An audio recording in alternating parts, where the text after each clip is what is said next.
So when Kenyans promulgated the 2010 constitution, they anchored public participation in the law as a structured way of consulting with persons, groups, and even entities before the national and county decisions are made.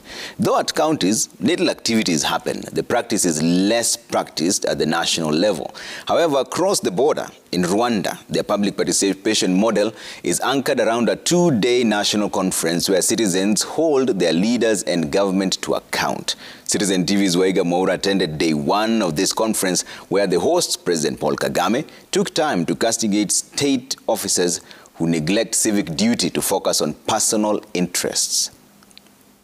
The pristine streets of Kigali were a beehive of activity on Monday morning. All roads, quite literally, led to the Kigali Convention Center for a unique public participation and accountability event, the National Umushyikirano Council. Umushyikirano is a national dialogue council chaired by the president, where citizens can ask their leaders the hard questions and keep them accountable. President Paul Kagame's entry into the main auditorium of the Kigali Convention Center signaled the start of an event that had been postponed twice because of the COVID-19 pandemic. In this 18th edition, the president took almost 30 minutes to censure state officials either engaged in private business or simply not providing services to taxpayers. Tell me the kind of business you're doing, if not what you were hired for.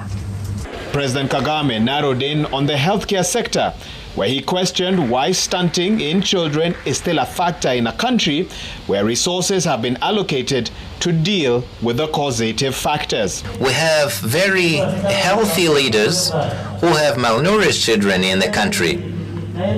Is that one of your goals?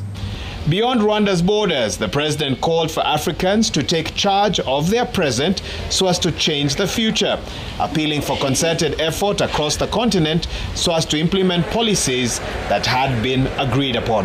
And you think God decided that you are worthless? And you'll be fed by others, you will be held by the hand by others, and then you accept that?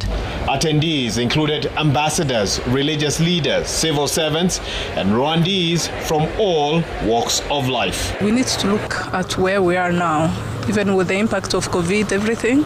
So where are we at? Looking forward to improve my capacity of thinking about my country, about improving my work in terms of mental strength. Yeah. Since 2003, Umushyikirano has birthed nation-building initiatives such as Abunzi, which are mediation committees that handle disputes before they get to court, Jirinka, also known as the One Cow Per Family program, and the Umwalimu Sacco, which is a savings and credit cooperative for teachers.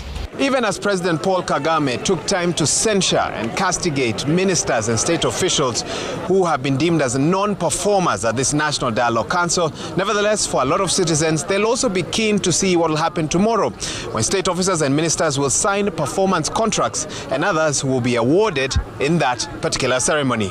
Waiga Moura, Citizen TV, Kigali, Rwanda.